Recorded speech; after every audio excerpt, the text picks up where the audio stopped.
Classic Rock. It's 5:52 and Tom Petty with Bax and Nagle and Rock 102. My favorite. That's why I played it. I am so grateful for you. You don't have to thank me, Steve. Well, I just wanted to let you know how appreciative I am of your efforts over there, pushing the buttons and playing that fine, timeless tune. I'm really here just to fulfill dreams. It's going to be cloudy today with a high of 78. Tomorrow, sunny with a high of 66. It's going to cool off a little bit. 53 right now in downtown Springfield. Hollywood Trash is brought to you by Western Mass. Oh, sorry. What now? There was a button on there, and I had to push it. Oh, yeah. Anyway, Hollywood Trash is brought to you by Western Mass Masons. Call them for all your foundation and chimney needs. Somehow you still care about what's happening in Hollywood. So, from Tinseltown, 3,000 miles away, it's Steve Nagle's Hollywood Trash. You ever heard of this group called Haim? Like Three Sisters? Three Sisters. Wasn't that one of the one Corys? I thought it was, but it has nothing to do with either of them. I mean, now, you've probably heard the phrase, something smells rotten in Denmark, right? You sure? Well, something also smells rotten wherever Haim goes on tour, because fans seem to think that a serial gas passer is following them around the country. It all started when somebody posted a TikTok from Saturday's gig in Dallas with two women holding their noses. The caption said, quote, "Whoever was passing gas at the Haim concert, please see yourself out." Steve, is the person complaining ever heard the term, he who smelt it dealt it? Yeah, I don't know. It could be the music. I've never gotten gas from their music, but still. Several people in the comments confirmed they were in the same area and they smelled it too, but then other people chimed in with reports of rancid air during Haim shows in New York City, Seattle, Austin, and Milwaukee. That led the original poster to ask, I'm starting to wonder, why is there somebody passing gas at every Haim show? Is it Haim themselves? Like you just said. You never know. The plot, just like the air at the Haim show, thickens. We don't know. You know, I'm not paying top dollar to smell some sort of air biscuit at, say, like, I don't know, like the Calvin Theater. Just throwing a venue out there. You never know. I don't want to smell that. Wait, yeah, but you don't have a choice. Yeah, you're in a room with somebody. You can't control somebody else's bodily function. No, but I can move. Yeah, that's true. Yeah, to what, the other side? And somebody else does it over there. Well, my chance has finally arrived. Keith Urban and Nicole Kidman have split after 19 years of marriage, and Keith is on my speed dial. Nobody's filed for divorce yet. A source says, quote, sometimes relationships just run their course, adding that Nicole did not want the separation and was trying to save things. Nicole and Keith have been living apart since the beginning of the summer, and Nicole's been caring for their two daughters, ages 14 and 17. Another source says, quote, Nicole is holding the family together through this difficult time since Keith has been gone on tour. Keith has also allegedly moved out of their Nashville home and bought his own in the city. Their separation is not a total surprise. There were recent rumors of their relationship status when Nicole filed an application for Portuguese residency without Keith's name on the documents. Boy, I'll tell you, once you file for Portuguese residency, that's it. Yeah. You're done. I would like to take Miss Kidman out for a dinner. Would you? Yeah. I don't think she eats that much. Well, she doesn't have to. What I'm saying is you could probably save a few bucks. Well, Take her to like a $20 dinner and a comedy show. Or a Fresh Express. How much does a salad cost, right? Just throw some lawn clippings in a bowl. She'll eat it. You think Nicole Kidman would go to a $20 dinner and a comedy show at the Shortstop? I don't know. She seems to be like slightly upper scale than that. Listen, I'm not celebrating a breakup. I'm just saying, to her, there are other alternatives. You're merely providing opportunity. Listen, you've had a chiseled-chested man for the last 20 years of your life. Don't you want to go with a jelly blob for the rest of it? I think you providing the absolute opposite of what she's used to. Yeah, Best thing that could happen to her. I'm gonna have to write her a letter now. Yeah. I wonder if she's on Twitter. Dear Nicole, Dear it's Nicole. Steve again. Do you remember me? I'm the one that wrote you the last 50 letters. Axel, yeah, and I'm the one that's on this piece of paper that says I have to stay at least 100 yards away from you. Axl Rose has been transformed into a half-human, half-robot in a new cyberpunk graphic novel series called Axl Rose, Appetite for Destruction. I think it should just end at appetite if anybody's seen Axl Rose lately. He's done enough destruction to himself. Here's the plot. It's set in a neon-drenched paradise city where humans and robots are meant to coexist. Appetite for Destruction follows Axl Rose, the half-human, half-robot, who lives on fringes and finds solace in the music of a back alley lounge singer. Is this a true thing? I don't know. When she vanishes under mysterious circumstances, Axel's search for answers drags him into a deadly conspiracy and one that could decide the fate of humanity itself. It's available for pre-order on $39.95, and it comes out in January. Now, this Paradise City that we're talking about here, is this where the grass is green and the girls are pretty? Yeah, it is. Have you been there before? Why? Used to call that place home. Reading Rainbow is back. No kidding. But sadly, LeVar Burton is not. They're going with a new, younger host by the name of Michael Threets, although he's going by his TikTok name, Michael the Librarian. It's Michael, M-A-M-Y-C-H-A-L. Gotcha. He's the resident librarian for PBS Kids, and the show will air on PBS for as long as PBS still exists. And there will be celebrity guests, including Gabriel Union, Adam Devine, Chrissy Teigen, and John Legend. There's no word on an air date yet. The original Reading Rainbow ran from 1983 to 2006, with reruns airing through 2009. How come LeVar Burton's not available? They got a problem with like a 60-year-old man reading to children? Probably. I don't know. He was always pretty good at that. He was great at it. It was a good show. I used to watch it all the time. Of course. Butterfly in the Sky. I Can Fly Twice as High. Take a look. It's in a book. The Reading Rainbow. I remember that right off the top of my head. Of course you do, Steve. What child your age would not? Tomorrow is October 1st, and if you haven't watched a spooky movie, now is the time to start. If you need any ideas, People Magazine teamed up with an astrologer to pair Halloween movies with each zodiac sign. Okay? Oh, my God. What are you? Okay. What are you? I'm a Virgo. A Virgo? Virgo Ghostbusters, the problem solvers of the zodiac. This Earth sign is practical, smart, and resourceful, and the Ghostbusters crew approaches very Virgoan. Is it the first one, though? What do you mean? I mean, they made other Ghostbusters films, and they were all terrible, but the first one was good. Just the first one. All right, good. And mine is for Libra, the Rocky Horror Picture Show. So I don't want to do that time warp ever. Not even once. You don't want people throwing hot dogs and toast at you? No, I'm all That's too set. bad. Kim Kardashian is getting social media on fire, or setting social media on fire with her latest Harper's Bazaar spread, topless in denim cutoffs, draped in nothing but diamond ropes. Just had something to say. Oh my God, the last time I had this much shine across my chest was when Ray J unsheathed his yogurt musket from my fondue fountain and Jackson Pollocked me like a crime scene wall, and that sex tape you can purchase on YouPorn for $39.95. Caitlin? Well, I never got that down and dirty with your mother, Chris Kim, but I once windmilled her balloon knot till it puckered like a pinwheel in a hurricane. I was composting Tuesday's sloppy joes in a gym sock. What are you trying to say? What I'm trying to say is I jackhammered that corn silo until I launched so hard her grundle looked like it had been frosted by a Dunkin' employee on a double shift. Time to make the donuts. Yes. Ah, your mother. And that's your Hollywood trash on Rock 102. Bax. Listen. Bax's View from the Couch. Brought to you by Rocky's Ace Hardware, your grilling destination. Weber, Big Green Egg, Uni Pizza Ovens, and Traeger Woodfire Grills. Hey, good morning, sports fans. How the heck are you?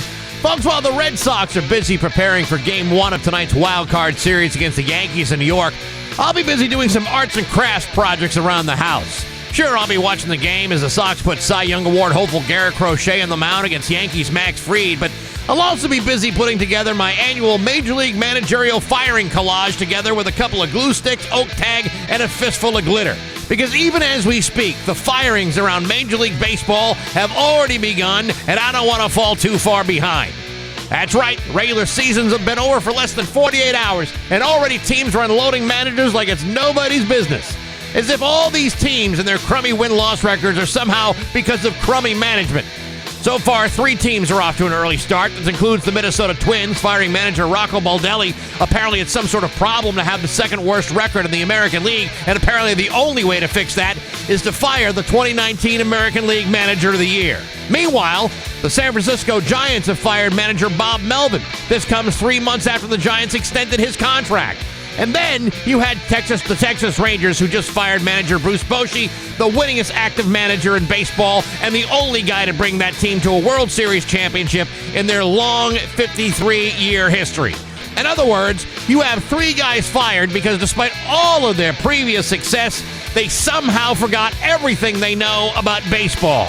Oh, sure, I suppose some people could easily blame the players for playing like hot garbage, but is it fair to be pointing fingers, especially now, so soon after these guys were canned? I suppose we'll just have to wait and see. In the meantime, I'll be watching 2 of the best teams in baseball bash each other's brains in during a 3-game wild card series at Yankee Stadium. You know, the one that starts tonight at 6 p.m. But hey, enough of my yapping. Sports brought to you by Rocky's Ace Hardware. Time for a little surgery? Pruning your trees and shrubs? You need the Fiskars Power Level Lopper Pruners for $35 at Rocky's with your Ace Rewards card. Fiskars, top-of-the-line pruning tools at your neighborhood Rocky's Ace Hardware. I'm Bax. That's my view from the couch. Rock 102, Springfield's classic rock.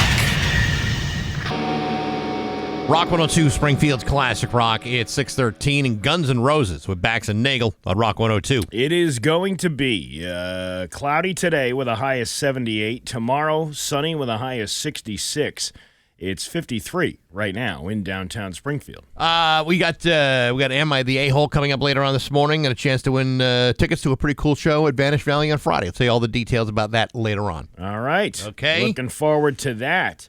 So what's going on with the wild card thing? They're playing all the games at Yankee Stadium, or they're playing all the games at Fenway? They're playing all the games at Yankee Stadium because Yankee Stadium has the home field advantage. Gotcha. At least that's the way it is in the wild card round. Because it's only 3 games. Is this something new, the 3-game thing? No, it's not exactly new. They've been doing it for like the last couple of, I believe they've been doing this format for the last couple of seasons. How many wild cards can you have? You only got... Well, you have a seeded system. So, for example, you've got your 2 wild card teams, right? And whoever, actually, you got 3 wild card teams, and someone's going to beat the living snot out of the wild card teams, and then they'll go into the next round, the divisional playoffs. Then you go face your top seeded teams, and at the end of it, you get your World Series. So basically what I'm telling you is I don't know all the nuts and bolts of it. It just seems like how much more money can we bleed out of the Major League Baseball performances by adding more wild card games, more wild card teams. Look at it this way. Yeah. In football, they make loads of money every game because there's less games that are played. So you got 1 game a week. You got your top dollar, top advertising dollar, 1 game a week. Play 152 games in a baseball season. It's like, it's game number 81. Yeah. Big whoop. So they've extended the playoffs to make it more palatable and more friendly to a wider television audience. Even basketball and hockey. That's almost like a month and a half worth of playoffs. So they're trying to do what they can to extend it, to make money, to get more teams involved, to get more cities and audiences involved in the playoffs. Because it used to be you just have your playoffs with 4 to 6 teams. Right. That eliminates everybody else and no one cares. Here, you got more teams involved, more people care. Yeah, it just seems like it's a big money grab is what it is. I'm sorry. Did you not understand the whole purpose of professional sports? Yeah. Well, speaking of which, I almost made a video about this yesterday, but I got distracted. But what was it? The Cowboys and the Packers? Yeah. A tie? Yes. At 40? Yeah, that's right. Okay. This is just kind of feeds into my this whole thing is fixed thing in the favor of Las Vegas. Sure. Come on. We haven't, and you dismissed me last time when I talked about, not dismissed me, but you kind of shut me down a little bit when I was like, well, these things are almost fixed. And and you said, well, it's because players have become stronger and yada, yada, yada, and they're doing more and whatnot. It's just too coincidental that you would have so many of these close games. And I was looking up statistics yesterday. Before gambling was legalized in many states back in 2018, and then again in 2022 when the Supreme Court said, you're allowed to, the NCAA. That was the thing about the NCAA, being able to bet on the NCAA and all that stuff. Sure. All of that coincides with how many games were nail biters before that, and it was about 25%. Now it's 56%. That all of a sudden, within the last few years, these games are coming down to the last second, and we're doing the whole tie thing. And then you get this kid from Indiana, Indiana quarterback, apologizes after he cooked people's spreads with a safety win in Iowa. Like realizing, oh, man, I shouldn't have done that because that ruined the gambling spread for all these people. Is it possible you're misinterpreting the quote? Maybe he said, yeah, gee, I'm really sorry I did that, but we still lost the game. I don't think I'm misinterpreting a quote when it's part of all of these other things that fall into place. Yeah, but like a lot of quotes, they may be taken out of context, and you may not realize the intention or the sarcasm. Yeah. It's hard to read. It's hard to read sarcasm. Yeah, but when you look at the NFL and the way it says this is an entertainment thing, this isn't a sports thing. When you categorize it as that, you can fix it, and you won't there's no consequences for that. Well, except when you have a player who may violate the rules and bet on his own team or bet on another team. You're seeing college players, especially in like the last couple of months, be suspended, fined, tagged for whatever. Low-hanging fruit. Maybe it's low-hanging fruit, but you still have players who are being fined for it. Same thing in the NBA. In fact, you had a number of problems last year in the NBA because of gambling. You also got to consider, in the NFL alone, there's almost 1,700 players playing the game. Staff, ownership, your coaches, your medicals, all these people involved in a conspiracy. That's a hell of a lot of people who are willing to shut up about some sort of conspiracy that the game is fixed. I don't think it's as simple as that. Money would tell you, but you don't tell everybody. You only got a finite number of people that you're manipulating these games for. Apart from a quarterback, Yeah. and maybe a kicker, there aren't too many people that are responsible for racking up points, which would be the primary motivation of a sports bet. You know what? It's not unrealistic. It's not totally unrealistic, and but I have a tendency to doubt the veracity of what you're putting out there. And I got to go back and find out who the guy was. He was on the Johnny Carson show years ago. He was an author, and he wrote a book about the mob fixing games, and how prevalent cheating was because of the people who were betting on sports through a sports book. That they were fixing a lot of these games, and that was true. That's the old mob. Today's mob is all about podcasts, and vending machines. Today's mob is corporations who are basically acting like the mob.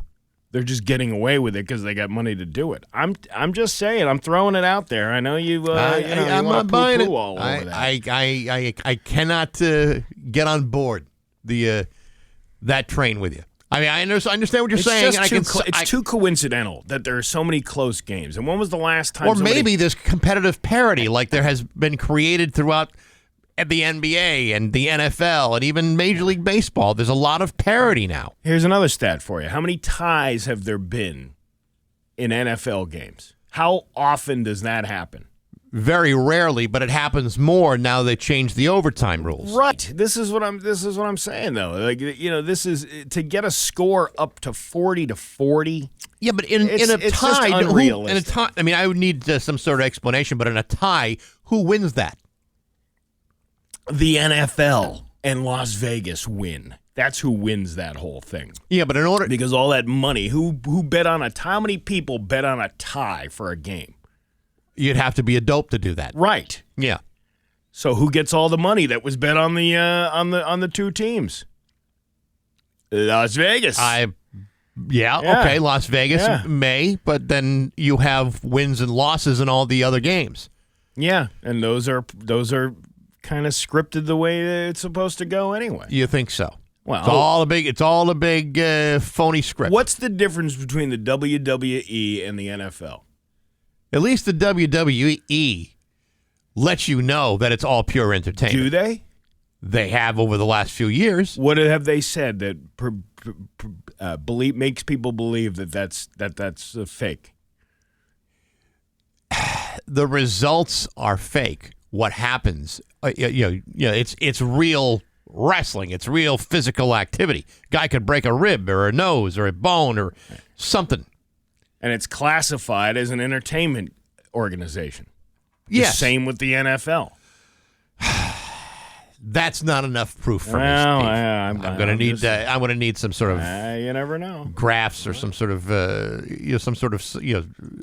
dossier. Venn diagram. A Venn diagram would be very helpful. Yeah. A pie chart. Wouldn't mind a pie chart right now. It's a pie. It's a pie of money, and it all goes to Las Vegas and the NFL. It's 6:23 with Bax and Nagle on Rock 102. It's 6:25 with Bax and Nagle on Rock 102. Liam's got the full forecast for you.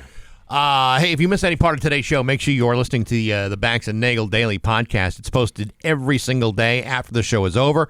You can listen to it on Apple Podcasts, Spotify, YouTube, the Rock 102 app. It's also on rock102.com. It's also brought to you by Curry Honda Chicopee. Experience the best. All right. Okay? You ready to laugh? Yes. Let's laugh. It's Bax and Nagle's Joke of the Day I'm funny how? I mean, funny like I'm a clown. I amuse you. on Rock 102, I make you laugh. Springfield's classic rock. So a man went to see his rabbi. He Okay. stated in a very serious tone, "Rabbi, something terrible is happening, and I have to talk to you about it." And the rabbi says, "What's wrong?" And the man says, "My wife is poisoning me." And the rabbi, surprised by this, says, "Well, how can that be?" And the man said, "I'm telling you, I'm certain she's poisoning me. What should I do?" And then the rabbi says, "Well, tell you what, let me talk to her. I'll see what I can find out, and I'll let you know." A week later, the rabbi calls the man and said, "Well, I met with your wife. We talked for 3 hours." And the man says, "Yes." And the rabbi says, "Do you want my advice?" And the man says, "Yes." And he goes, "Take the poison." Because 3 hours with her is more suffering than he would receive if he had just ended it all with the poison. Bax and Nagle in the morning on Rock 102. 6:29 with Bax and Nagle on Rock 102. It's time for news. Here's local radio icon Steve Nagle. I guess our app is not working. Is that what's going on? Yeah, I'm hearing that the stream could be down. Yeah, this guy. Steve, I like you sometimes, but you sound like a complete idiot actually most of the time. Well, that's not a why nice is thing it to so say. hard to believe that a referee can't be coerced to make a bad call on purpose during a game? Why is that so ridiculous? Oh, it happens, but Then- is it a part of a larger conspiracy in which the entire league is scripted? Well, I think most people would say that's virtually impossible. What if you're just paying off referees one at a time? You could do that too. You could, but then the referee would lose his job, and the You don't know NFL would that. suffer. Well, the NFL may be paying him to do that. I doubt it, dude. I think you dismiss me too easily. Oh, do I? Yes, you do. Really? Yeah. Let me see. I'm trying to get this Rock 102 stream up. See if we can. I'm going to guess because there's like 50,000 people that have said, "Hey, the streaming isn't working." That Yeah. the streaming is not working. You don't know that. There was only 3 people. But that's enough for me to. That's that. All right, that's the commercial. okay. And Who's that? Is that Natalie? That's Natalie. Yeah. Okay, All right. and now what? I'm waiting. Okay, and Natalie then says Nothing. nothing. Okay, Oh, well then there you go.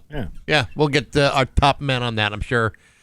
You know, yesterday we had a little bit of a meltdown, little technological meltdown here. Yeah. And so we were kind of off the air for a little while.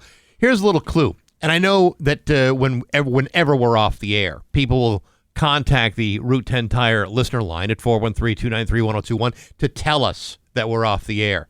But you know who are the first people to know that we're off the air? Who? Us.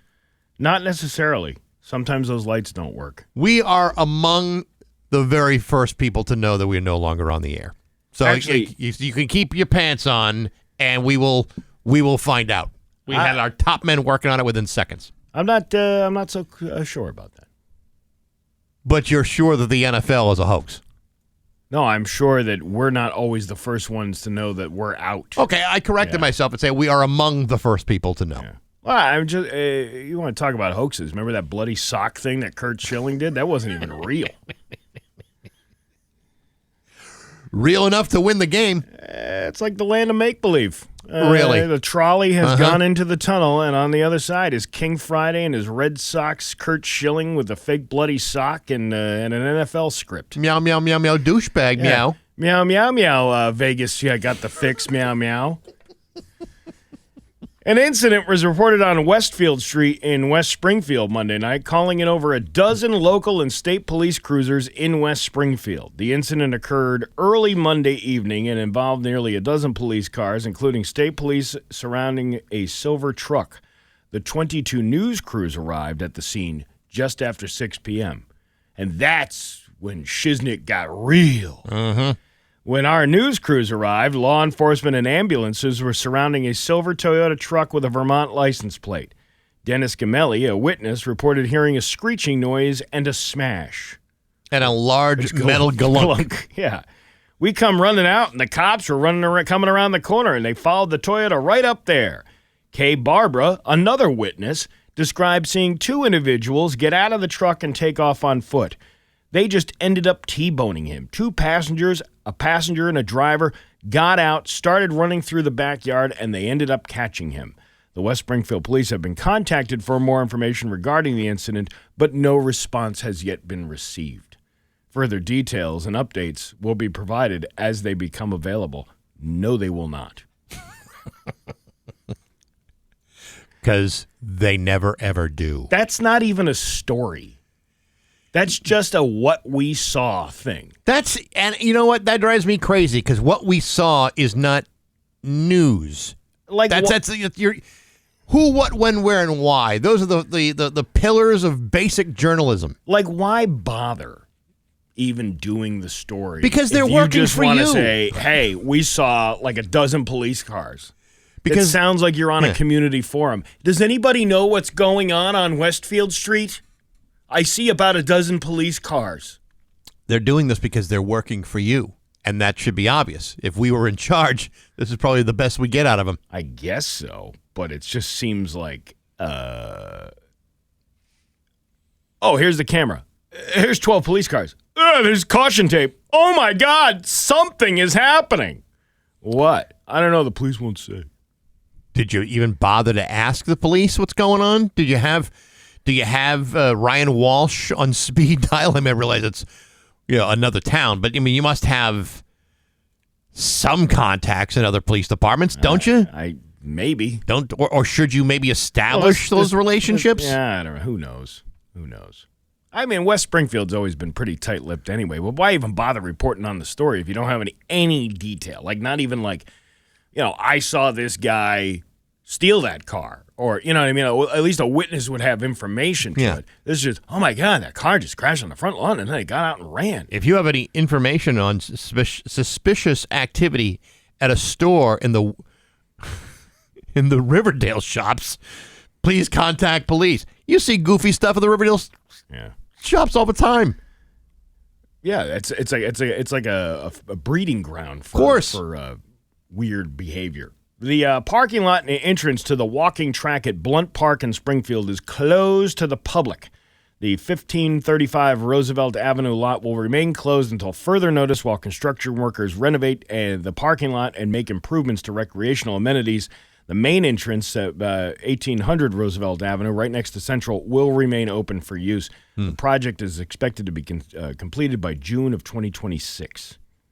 So no blunts in Blunt Park. Right. On so the backside. You were considering committing crimes in Blunt Park, you may have to find somewhere else to go.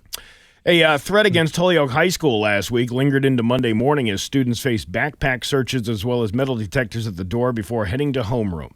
Western Mass News spoke with Holyoke Police Chief Brian Keenan Monday, who assured the school is safe and that Monday's police presence was at an abundance of caution. There was an altercation between students at Holyoke High on Friday, resulting in a threat that was communicated and unsubstantiated.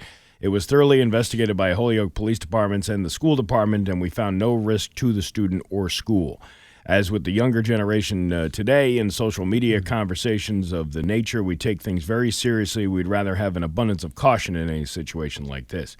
Holyoke Public Schools told Western Mass News that all students cooperated, allowing for a smooth search Monday morning, and sophomore Carlos Santiago agreed.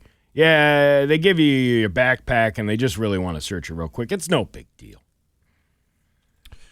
Well, I mean, it happens enough now where it's not really any big deal. Yeah. Because every threat's got to be investigated, unfortunately, but it's true. Up in UMass, police are investigating an incident at Rudd Field on the campus. According to officials, the UMass women's soccer game against Northern Illinois University was supposed to take place at the stadium Sunday, but was postponed. Our game versus NIU will not be played today and have been postponed till further notice. Western Mass News reached out to university officials for more information about why the game was postponed, and they confirmed that there was an investigation taking place.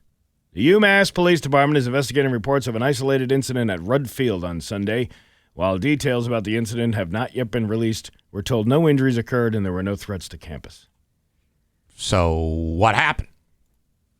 You're on a need-to-know basis, and right now you don't need to know jack squat. All right, but if I just took a bus from Northern Illinois University to play a soccer game in Amherst, Massachusetts, and I'm told, nope, everybody get back on the bus and go back home, I would like to know, hey, how come we're getting back on the bus and going back home to Northern Illinois, about 800 miles away from here? I would think I would be entitled to know at least a little bit of information. You're not going to get it.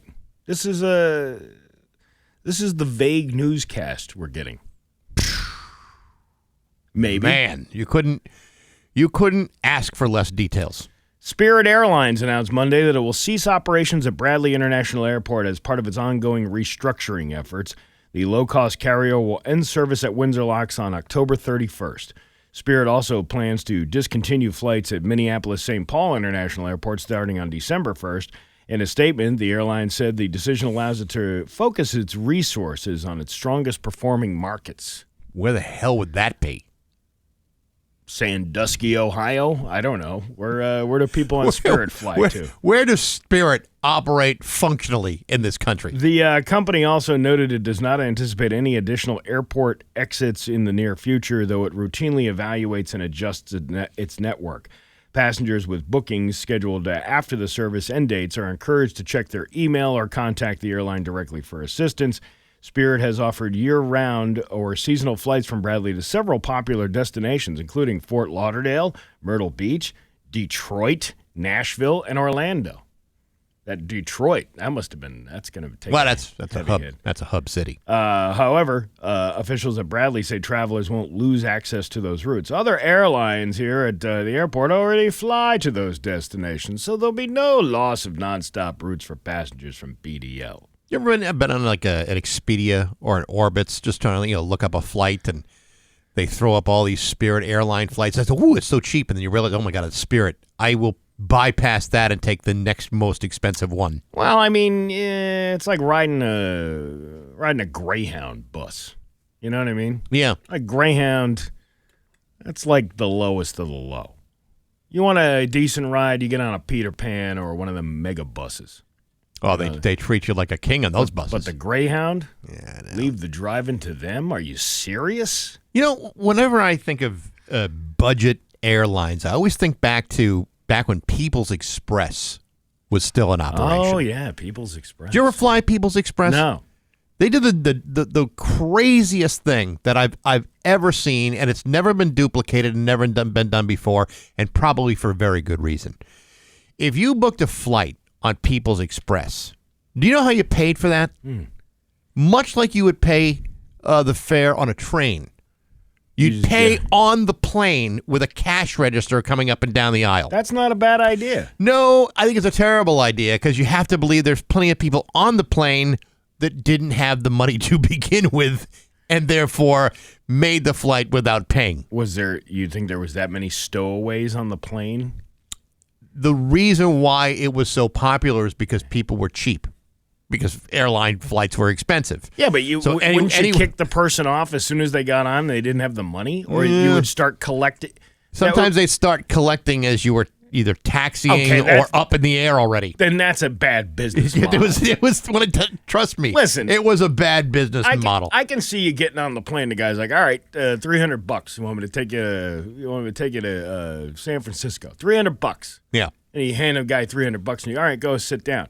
But you get on the plane. Where are you going? I'm going to San Francisco. Oh, great. It's only $300. Have your money ready. Once we get in the air, the flight attendant will be around to collect the fee. And then you're halfway there, and you're like, wait a minute, he doesn't have the fee. But every East Coast flight had a connection in Newark. So if you ever got off the flight in Newark to get on another People's Express plane, what you saw was the biggest collection of deadbeats and freeloaders you've ever seen in your life. Much like a Greyhound bus. All these people that couldn't normally afford to get to Newark were stuck in Newark. Listen, Greyhound doesn't take any prisoners. And they certainly don't take American Express. It was an awful airline. McDonald's just announced they're bringing back the Monopoly game next week for the first time in 10 years. So you mean the first time since it was discovered that it was a total scam? Yeah, where you peel off the stickers and try to collect groups of Monopoly properties. And I know what you're saying. You're like, isn't this a scam? Well, yes, it is. A lot of people spent a chunk of the COVID quarantine watching the HBO docuseries McMillions, which was about how the McDonald Monopoly game was rigged between 1995 and 2001. Not by McDonald's, but by someone working for the company that made the game pieces. It's actually a pretty good documentary. Did you see it? I did see it. The game returned multiple times in the early 2000s up through 2015 when it wasn't an illicit scam, but a more legitimate one. McDonald's has the approximate odds of winning various prizes buried in the official rules, and it's actually pretty funny. Here are a few. A free small fry. That's a 1 in 25, right? Okay. The Cleveland Guardians have a better odds of winning the World Series this year. It should be noted that your chances of winning any menu item are better, roughly 1 in 5. So if you go a few times during the game, you'll probably earn a free food item, a soft drink, a vanilla cone, or a coffee. The fries are the harder ones to get. The individual menu items, including the sandwiches and the McNuggets, have odds between 1 in 25 and 1 in 98.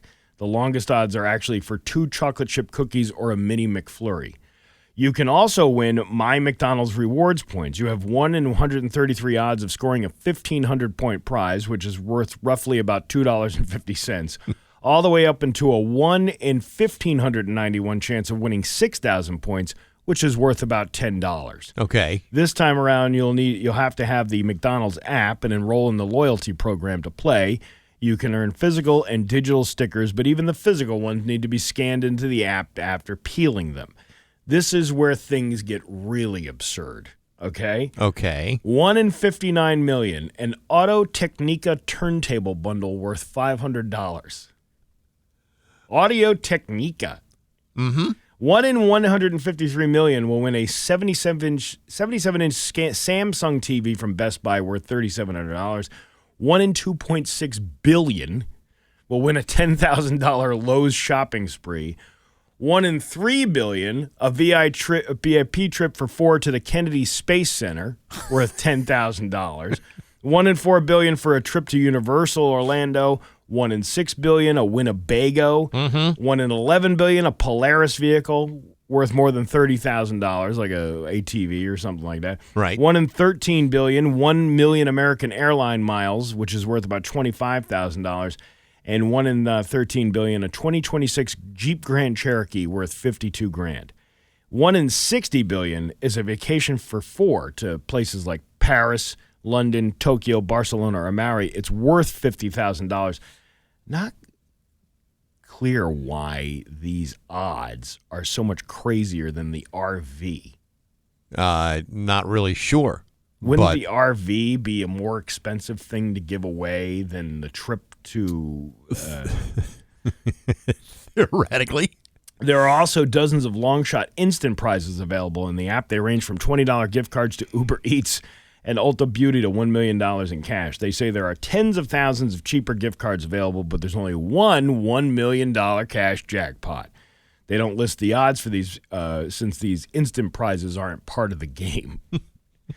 Keep in mind, while McDonald's is offering you the 1 in 2.6 billion odds to win low shopping sprees, your odds of winning a full-on Powerball jackpot are 1 in 292 million. Right. But in order to beat the system of this game, one would have to eat so much McDonald's, you'd have a heart attack before you could even claim your prize. The McDonald's Monopoly game launches next Monday and runs for 4 weeks. For all the info, you can hit up mcdonalds.com. But what a waste of time.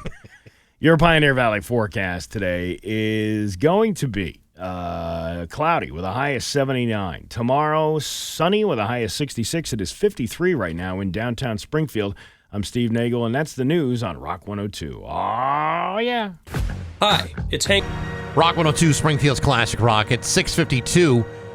And Paul McCartney with Bax and Nagle on Rock 102. Cloudy today with a high of 79. It is 53 right now in downtown Springfield. You know, the Mayflower Marathon is exactly 55 days away from today. Did you realize that? It's pretty crazy. It's coming right up, and to get juiced up for it, Thursday, October 16th is the Mayflower Marathon Comedy Night at the Armory at MGM Springfield, brought to you by Dave Miner Exterior Home Improvements and Aquapump. An evening of laughs with Tom Cotter with our special guest, Corey G. You and I will be there. Tickets are on sale now at rock102.com. All the profits for the night get donated to the Open Pantry through the Mayflower Marathon. Again, the Mayflower Marathon Comedy Night, Thursday, October 16th with Tom Cotter on Rock 102, Springfield's Classic Rock. Does Kentucky Fried Chicken make you horny? Popeyes does, but not. It's been a long time since the Colonel was really satisfying me. There's a guy who's claiming to be Colonel Sanders' great nephew. It says KFC blocked him for complaining about them sexualizing Colonel Sanders. So then he leaked the secret chicken recipe. And has he gotten sued for doing that? Well, this guy has the TikTok handle Real Colonel Sanders, and his whole feed is about him being distantly related to Colonel Sanders and wanting to protect his family's legacy. He's been at this for years, but he's been increasingly viral recently. He's upset because he believes the brand has spent the last decade sexualizing Colonel Sanders in its marketing campaigns. It's just playful stuff that they're doing. It's not like it's not like Colonel Sanders is doing a striptease, showing you the chicken breasts or something like that. The Colonel's been dead for years. Well, KFC is sick of dealing with it, so they've blocked him on social media. So this guy responds by leaking the secret chicken recipe with 11 herbs and spices. Mm-hmm. It includes measurements, and he says it's based on both publicly available info and stuff that hasn't been released that's been passed down through the family. According to him, the 11 spices in KFC are sage, garlic powder, cardamom, cayenne, cinnamon, cloves, nutmeg, coriander, ginger, white pepper, and black pepper. So did he really spill anything? I don't think. I mean, unless you've got measurements, it's hard to say. And maybe this guy is legit and is just clinging to the, the bit of fame, or it's possible this is an elaborate joke or publicity stunt, either by this random surprising dude or maybe even KFC itself. You know, I would not be surprised if they phonied up some sort of marketing plan to make you want to say, that's how they make this. Doesn't really matter, does it? I can't think of KFC without thinking of that Afro Man song, that Colt 45. Oh, I don't even know if I know that one. I can't even say it, but it's I blanked in the blank. Uh-huh. It was a crisis. Uh-huh. I gave her my blend of herbs and spices.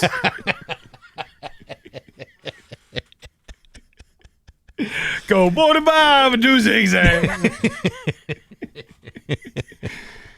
All right. Well, there you go. Well, there you go. So now if we wanted to make fried chicken, we don't have a deep fryer here in the studio, but we were able to get a coffee maker, so maybe that's what we need next. Yeah, we need somebody to front a chicken fryer. Yeah. A studio chicken. You know what? There's no ventilation down here anyway. It'll kind of like be working at it. What's the worst that can happen? We burn the building down? Yeah.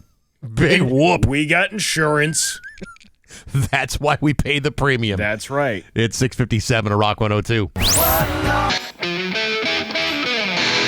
And now, Bax's View from the Couch. Brought to you by Rocky's Ace Hardware, your grilling destination. Weber, Big Green Egg, Uni Pizza Ovens, and Traeger Woodfire Grills. Hey, good morning, sports fans. How the heck are you? Folks, remember when Monday Night Football was reserved for what used to be the most interesting and crucial games of the week? You know, back when people gave a damn? What happened to that? In what universe did someone in the NFL say, hey, you know what would really drag in the audience and gobs of revenue? The New York Jets and Miami Dolphins on Monday Night Football. Man, was that a good choice. Imagine pitting two of the most inept football franchises in the NFL against each other and then hoping that the mystery of which team gets their first win will be enough to grab your attention. Well, as it turns out, the worst team in the field is still going to be the New York Jets, who lost to Miami last night 21-27. And even though the Dolphins picked up their first win of the season, it was the Dolphins that suffered the greatest loss when wide receiver Tyreek Hill, their only really decent player, suffered a gruesome knee injury in the third quarter. Now, I don't know if you've seen this yet, but I highly suggest you don't, because the human leg is not supposed to bend that way. And while we've all seen horrific injuries like this before, I don't think I need to see this one ever again. Interestingly enough, the injury has been listed as a dislocation of the left knee, which is one of the most important ones. And while it appears that no bones were broken, doctors will determine the extent of any ligament or nerve damage he suffered. Either way, Tyreek Hill is most certainly done for the season, possibly his career. Hard to tell, too early to know for sure. All I can tell you is if you thought the game was going to be terrible on every competitive and human level, it certainly didn't disappoint. That's why I suspect the NFL also scheduled the Cincinnati-Denver game last night, too. That way it gave football fans a chance to watch something competitive instead. Sadly, that game kind of sucked, too, with Denver winning by a 25-point blowout. Either way, a tough loss for the Jets, an even tougher loss for Miami, who both won and lost all in the same night. And in a league full of competitive parity, that's really hard to do unless you're the Dolphins or the Jets, in which case you ought to be used to it by now. But hey, enough of my yapping. Sports brought to you by Rocky's Ace Hardware. Protect your deck. Go to Rocky's. Get Cabot Stain, save $10 a gallon. Thompson's Water Seal, save $5. Rocky's Paint and Stain Advisors are ready to help you. Winter weather is on the way. Protect your deck right now at your neighborhood Rocky's Ace Hardware. I'm Bax. That's my view from the couch. Rock 102, Springfield's classic. Rock 102, Springfield's classic rock. It's 7:10 in Ozzy with Bax and Nagle on Rock 102. It is going to be cloudy today with a high of 79. It is 53 right now in downtown Springfield. Are you ready for another round of Am I the A-Hole? Yes. Are you sure you're ready? Oh, I'm ready. All right. Are you ready? No. Yes. How about now? I am. Now. Now you're ready. Am I the a-hole for telling my friend that her free wedding is unrealistic? I, 24 female, am a member of a friend group in which one member, we'll call her Coral, who's 23, is getting married. She announced her engagement to her fiancé, who's 25, a few weeks ago, and we were all happy for her. Over the weekend, though, she shared more specific plans for the wedding, and that's where things have kind of gone off the rails. She says she's been seeing a lot of people on TikTok and Instagram showing off how to plan free weddings where the couple spends $0 aside from the marriage certificate fee. Mm-hmm. At first, I thought she meant City Hall wedding, which would be completely fine. But then she got to give me the details and her expectations for the ceremony. She's going to try to find someone with a large outdoor space to use, not formally a wedding venue, who will donate their area in support of love. She's going to have all her guests bring a potluck with very specific assignments. And she'll have a friend officiate, a friend do photography, a friend do save the dates and invites, her family do the flowers, etc., including some harder to swing, in my opinion, things like getting a large tent, decorations, wedding favors, speakers, band, etc. I'm not sure what her plan was for a dress. What's more is that Coral and her fiancé aren't really poor from what I can tell. She works as an accountant at a big company, and her fiancé does software sales. Plus, his parents are loaded. It sounds like they just want to do the free wedding thing for the sake of it. That would be okay, but she's just shifting all of the cost onto other people, some of whom are presumably less well off. She told me that she wants to make the cake and then send some pictures for inspiration. The cakes were ridiculously elaborate. We're talking multi-tier fondant flowers, gold leaf, and even one had a hand-painted watercolor design. I'm not a professional baker. I can do slightly better than Betty Crocker. I just like to bake cookies and brownies sometimes. I told her that those cakes would probably take me days to make and they wouldn't come out anywhere near as good. She kind of laughed it off and says, oh, it's not about being perfect. It's just about everyone pitching in. It'll be fun. I told her, fun or not, what she's describing was basically her friends and family subsidizing her wedding and that it was kind of unfair to expect people to spend so much on her free wedding.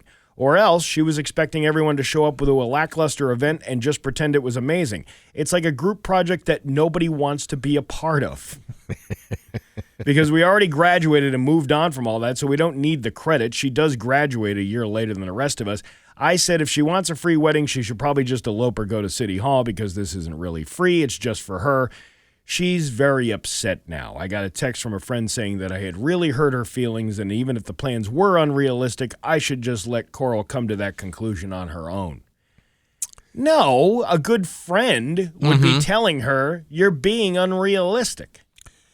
I don't disagree. I mean, if you're going to make a cake for 100 people, let's just say it's 100. It's a fairly modest size wedding. You got to make a hell of a lot of cake. And that's going to cost you a hell of a lot of money to make a cake for 100 people. Yeah, that's why there's professionals out there that do it. Yeah, this sounds like a freeloader trying to get the free stuff.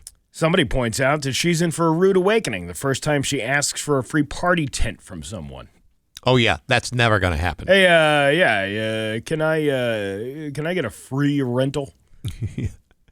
Hello, Rent-A-Center. Listen, I would like to rent all these things, but rather than pay you, I would like you to donate them out of love. Yeah. Click. This person said, that's really sweet that she wanted to let you spend a good $100 on cake materials out of your own pocket for her own wedding. Mm-hmm. That's very generous. That person does sound like an idiot. Like, why would you think that everybody would want to chip in for you? At any point, does anybody have the ability to say no? Like, no, I can't do that. Well, I don't have the facilities to do that for you. You could say, I'm not coming to the wedding. That's beyond my capabilities of doing something, creating a potluck for a dinner, creating, Yeah. That's why people usually just bring cash or a check. It's so much easier. It's a hell of a lot easier. And I don't know who would do a free DJ thing. Well, you wouldn't do it for free. I think it would depend on what the circumstance. If somebody was, desperate need or something, dying or, Yeah, but if they've got the ability to pay. Right. If you have the ability to pay, then I'm going to make you pay. I mean, you may give them a break in the price, but they still got to pay. It's your time, your effort, your everything else. Yeah. All right, you ready to move on to another one? Number 2. Am I the a-hole for telling my wife I don't feel special that she saved her virginity for me? Listen, we listen and we don't judge. That's right. So my wife, 28, and I, 30, have been married for about 6 months. My wife was a virgin before she met me. I was not. Things are good overall, but the other night we're having one of those deep late-night talks, and she asked me something out of nowhere. She said, does it make you feel special that I saved myself for you? And normally I'd be more tactful, but I'd been drinking so much that I didn't even hesitate or think. I said, F no, I never cared about that kind of thing. Besides, I hate purity culture. Ooh, boy, dude. She got quiet and a little hurt after that. I wasn't trying to be cruel. I just wanted to be honest. I've never cared about virginity or saving yourself. I think purity culture is toxic and harmful, especially to women, and she knew that about me already. I was trying to convey that I love her for who she is, not because she had or hadn't had sex before, but apparently she saw this as a huge romantic gesture, and me brushing it off crushed her a little. Since then, she's been a little distant, and I can tell that I've hurt her feelings. I didn't mean to. I was just being straightforward. I don't want her to think that I love her less, but I also don't want her to pretend like virginity means something to me when it really doesn't. So, am I the a-hole for being so blunt with my answer? It probably wasn't the right discussion to have after you've been knocking down a few. That'd be kind of like, asking her in a drunken conversation, what her body count is. Yeah. You don't really want to know What's that. your body count? That's for me to know and for you to 42? guess. 61? 287. Oh, wow. You get around. This... You know, one of the biggest things I've learned about being around any female, just keep your mouth shut. If you just keep your mouth shut and keep your opinion to yourself, it eliminates most of the problems. It would have been simpler if you just said, yes, it meant a lot to me. Yes, it meant a lot to me. Now, if she assumes, I think you're lying, that's the point where you say, oh, no, honey. I could never lie about something so sacred. Yeah, well, how does this guy not get it? I don't know, except he already said I had been drinking. And at that point, that's when the gloves come off. That's a mistake. Yeah. All right, you ready for one more? Number 3. Am I the a-hole for telling my best friend's husband that she cheated on him with my husband at their own wedding? My Go on. Best friend, who's 31, Claire, my best friend, she's 31, Claire's 30. Anyway, Okay. She got married 6 months ago to Jake. I was her maid of honor. She was mine a few years back. We've been close since college, or so I thought. A few weeks ago, my husband, Mark, left his phone out while he was in the shower, and a message popped up from Claire. I wasn't snooping. It literally said, still thinking about that night under the tent. We really did it, huh? LOL. Uh-huh. So I snooped after that. And what did I find? Disgusting. Claire and Mark hooked up during her wedding. The actual wedding night. Apparently, while Jake was blackout drunk, Claire and Mark had sex in the storage tent behind the venue. There were messages about it, jokes, regrets, and not so much regrets. They'd even met up a few times since then. She said she felt alive with him. I confronted Mark. He confessed, cried. I kicked him out. Then I sat on this information for 2 weeks, torn on what to do. I didn't want to blow up Claire's life, but she sure as hell blew up mine. So last week, Jake invited me over to help him plan a surprise birthday party for Claire, and I snapped. I told him everything. I showed him screenshots. His reaction?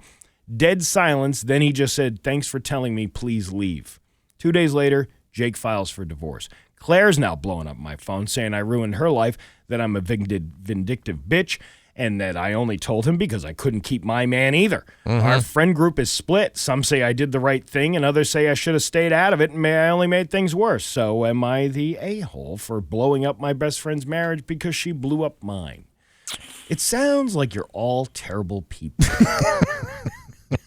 And you may have married terrible people. My friend group is split? Yeah, well, what kind of friends are that? They weren't really good friends to begin with, that they're already lying on top of each other. All right, listen. At the wedding. She slept with my husband, and then I went and ruined her marriage by telling her husband.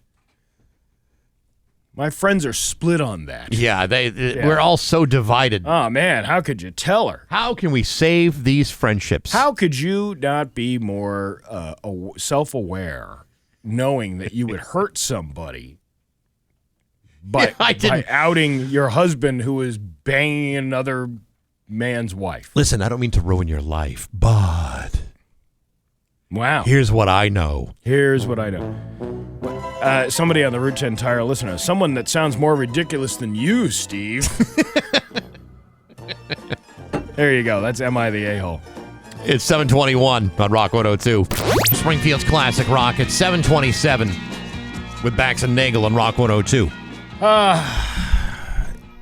Liam's got the forecast. Listen, we know the stream is down. The stream is down. We're getting message after message. I don't know what to say other than we have top men working on it. Who? Top men. All right. There you go. Well, So, listen, the thing is, if you only listen to us on the stream because you don't have this appliance known as a radio with lots of, knobs and buttons and lights and stuff, then you probably don't realize that we know that you know that we know the stream is down. But you don't know what we don't know. It's probably better that we don't let you know the things we know, because you'll find out how little we actually know. And if we knew, we wouldn't necessarily let you know what we know. I couldn't have said it better myself. Exactly. Hey, this week on Baxy's Musical Podcast, my guest is producer Phil Galoni. He's got a brand new record out. He's released a couple of EPs over the last few years. This is his first full-length debut album under the name Waverly Drive. It's actually a really cool record called Decadence. It came out last week, and you can hear that interview on Apple Podcasts, SoundCloud, Spotify, the Rock 102 YouTube channel, rock102.com, as well as the app. It's all brought to you by Metro Chrysler, Dodge, Jeep, and Ram at Chicopee, and Rock 102, Springfield's classic rock. Well, there you go. And when you're on, when you need to know anything else, we'll let you know. In the meantime, news is next on Rock 102. Here's 7:31 with Bax and Nagle on Rock 102. It's time for news. Here's local radio icon Steve Nagle. Well, thanks, Bax. Oh, you're very welcome. Where the hell? Where's my news? Here's the top news on Western Mass. You ready? Yes. Researchers at UMass have helped identify a new mineral on Mars, giving more insight into possible life on the planet. Really? On Mars? The mineral is called ferric sulfate. Researchers found it's formed at temperatures between 120 and 210 degrees Fahrenheit in an acidic environment with the presence of oxygen and water. Researchers concluded the mineral formed during the Amazonian period less than 3 billion years ago. So it's like just a couple of years ago. Yeah. Through geothermal heat or volcanic heating by ash or lava. Just stay away from the ash hole. I try to. Yeah. According to the UMass, because it's ass researchers right telling you to stay away from the ash hole. It's good advice. Mm-hmm. This all points to the red planet being chemically and thermally active more recently than previously known. I saw some video. They had one of them pictures from NASA about on Mars, and there was a door. Really? It was like a metal door, like a little cave, like there had been people up there. Weird. What was behind the door? I don't know. It's just a picture of it. Well, this is freaky. Did you hear about this asteroid? This supposedly going to hit the moon in 2032 and cause all kinds of problems, and we might send a nuclear bomb to break it up. Isn't that what Independence Day was all about? No. You're confusing Independence Day with Armageddon. Armageddon was the one where they sent the oil drillers up to the asteroid to blow it up. You know what? They both came out at the same exact time, and it was all kind of like the same basic premise. But I think you're right. It was asteroid. Asteroid? Asteroid.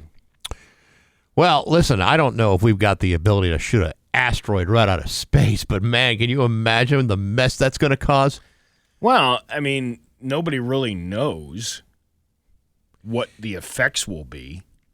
Probably pretty bad, but the thing is, do they know with total certainty that it's going to be a direct impact to the moon? Well, asteroid SA3, this one's a 54-foot space rock, will safely pass the Earth on September 30th, which is today. At a distance of 1.67 miles. The close approach, while posing no threat, underscores the critical importance of continuous monitoring the Earth. Yeah, but there was another one. There's another one that's supposed to hit here in 2032. And I'm trying to find... maybe they don't want you to know about it. That's possible. Maybe it's only some secret videos I'm seeing. Are you seeing this on Reddit, or are you seeing this like a legitimate news sources? TikTok, which is legitimate. All right. Up to and including... I can live with that. I'm just saying, is it... again, we're not really great at measuring stuff. We've been told like they're going to be like, meteorites or asteroids going to, pass the Earth by 10,000 miles, a real close shave as far as they're concerned. I mean, I would need to see some real hard and fast measurements, and you got to measure twice before you make that first cut. Yeah, I mean, you don't want to mess it up. No. Yeah. No, you don't. Asteroid YR4 2024. which was once a concern for a possible Earth impact on December 22nd of 2032, but has since been ruled out due to more accurate observations. Although the probability of impact is now effectively zero, there is a small but non-zero chance it could impact the moon on that date. That's why there are top men. Are these the same top men that are working on the Rock 102 stream right now? Yes. Well, it seems to me they're kind of busy working on the stream before they can start worrying about asteroids hitting the moon. Yeah, they're thinking about done blowing this thing up with a nuclear explosion in space. I can't see any negative thing to come out of that at all. You'd have to be an awful good shot. Yeah. You'd have to spend some time at the range, and you got like one shot at blasting that thing out of the sky. Yeah, it's pretty big. It's the size of like 2 football fields. That's pretty damn big to be floating through space like that. Yes, it is. But it is an ever-expanding universe. And, Steve, I mean, the closest galaxy is still, like a million light years away from us. I mean, it's a big place. You know what I mean? It's bigger than we can even imagine. Well, whenever life gets you down, Mrs. Brown, and you feel that you've had enough, or things seem hard or tough, and people are stupid, obnoxious, or daft, and you feel like you've had quite enough, just remember that you're standing on a planet that's evolving and revolving at 900 miles an hour. That's orbiting at 19 miles a second, so it's reckoned. A sun that is the source of all our power. The sun and you and me and all the stars that we can see are moving at 1 million miles a day in an outer spiral arm at 40,000 miles an hour of the galaxy we call the Milky Way. Now, our galaxy itself contains 100 billion stars. It's 100,000 light years to side. It bulges in the middle, 16,000 light years thick, but out by us, it's just 3,000 light years wide. We're 30,000 light years from the galactic central point. We go around every 200 million years, and our galaxy is one of millions of billions in this amazing and expanding universe. Now, may we please have your liver?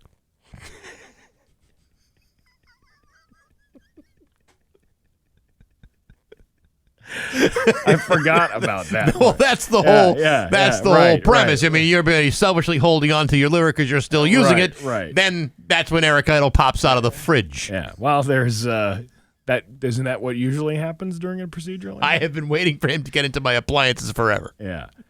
The Big E has officially concluded, closing its gates Sunday after a successful 17-day run that supposedly attracted over 1.5 million visitors to the fairgrounds. Despite a 6% decrease in attendance compared to last year's record numbers, the Big E still attracted 1.5 million visitors during its 17-day run. Believe it or not, when we closed last night, within 90 minutes to 2 hours, some of these folks were already on the road heading down to South Carolina for the next fair, said Willy Wonka Gene Cassidy. The Big E, it's a land of pure imagination. That's right. The Big E, known for its diverse attractions and favorable weather, managed to maintain strong attendance figures despite the slight drop from the previous year. The fair's appeal extended far beyond local visitors, drawing a substantial number of attendees from distant locations. As the fair concluded, vendors swiftly began to break the breakdown process, with many out-of-state participants quickly moving into their next destinations. This efficient transition is a testament to the well-organized nature of the event. Okay. Yeah. Planning for next year is already underway, as organizers aim to build on the success of this year's event. Now, there are some people that are going to read this. They're going to read this information and say, oh, my God, the Big E is in trouble. I mean, they must have lost their shirts on something like this. Even at 1.5 million people over 17 days, you break that down, that's 88,235 people a day. Now, you know that weekends are going to be busier, so that number can fluctuate pretty much. But if you add an extra 100,000 people to that, 94,117 people per day. That's a difference of 5,882 people per day. Now, what did we say the other day about the average cost of like a of a family at the Big E. The one guy said he budgeted $400 for his family. Okay. Let's say $120 per person. And I'm adding like the parking and everything else in that. Yeah. At $1.5 million, that works out to about $180 million over 17 days. Wow. I think they still did pretty good. I still think that's a profit. I don't think they lost that much money. They were hoping to get a new parade float next year. They can still afford a parade float, Yeah. some new trash receptacles, and maybe an upgrade to the hot dogs. Here's something I just noticed under the 22 News story. Yes. And this is the first time I'm noticing this. I don't know how long it's been there. All facts in this report were gathered by journalists employed by WWLP. Oh, for crying out loud. Artificial intelligence tools were used to reformat from a broadcast script into a news article for our website. This report was edited and fact-checked by WWLP staff before being published, making it completely unusable and wrong. You forgot that part. Yeah, okay. Then everything, all those numbers I just puked up at you, then forget about it because AI was the thing that counted all the bodies. Did you really have to point that out? That you're Well, since the Big E is no longer reporting on attendance figures, yeah.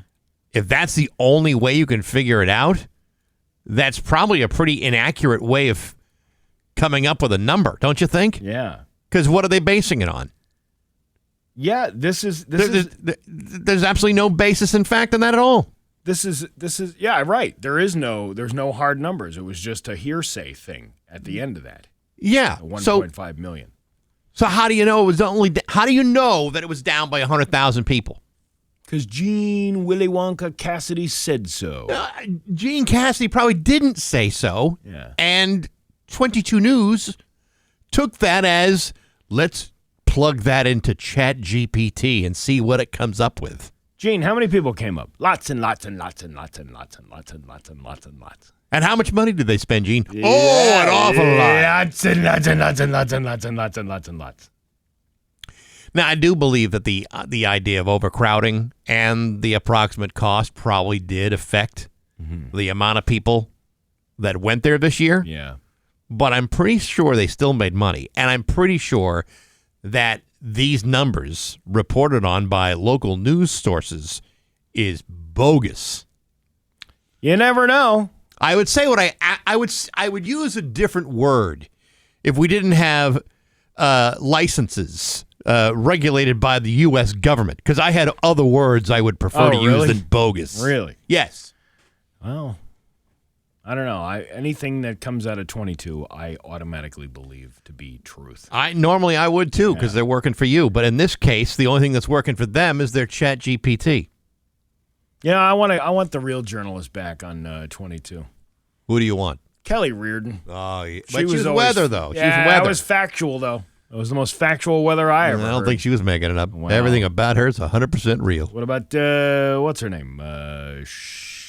From Channel 40, Shannon Shannon Hagee? Shannon Hagee. Oh, yeah, what about that? She had a lot of journalistic integrity. So did Sonia Baghdadi when she was in town. Oh, Sonia Baghdadi. Oh, yeah. Yes. The tippity-toppitest of the most Edward R. Murrow. And then Rich Teddemer retires and the whole broadcast industry goes to hell.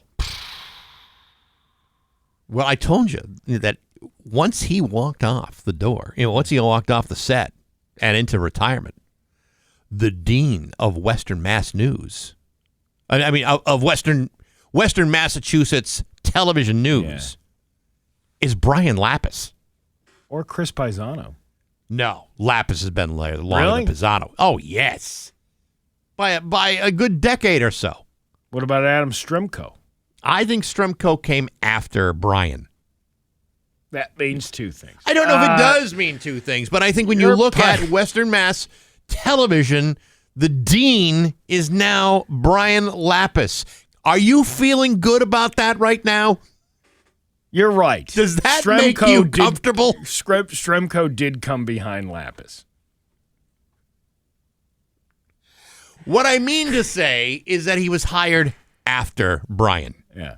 I believe. And Barry came before all of them. Barry single-handedly invented television. Yeah. Yes, he did. All right.